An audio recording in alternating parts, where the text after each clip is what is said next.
আমি ওই ব্যক্তিকে জান্নাতের আঙ্গিনায় একটা ঘরের গ্যারান্টি দেই যে ব্যক্তি তর্ক করার সময় নিজে হক এটা জেনেও সে তর্ক থামিয়ে দেয়। অনেক সময় হয় না, অনেকে পায়ে পাড়া দিয়ে ঝগড়া করতে আসে, এরকম আছে না নাই? আপনি চুপচাপ দেখবেন একটা বাজে কমেন্টস করতেছে, আবার কমেন্টের নিচে কমেন্ট, আবার গালি, হ্যাঁ আছে না এরকম?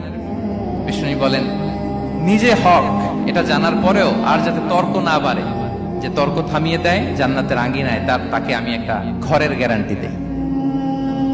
ওয়াবিবাইতিন ফি ওয়াসাতিল জান্নাতি লিমান তারাকাল কাযিবা ওয়া ইন কানা মাযিআন।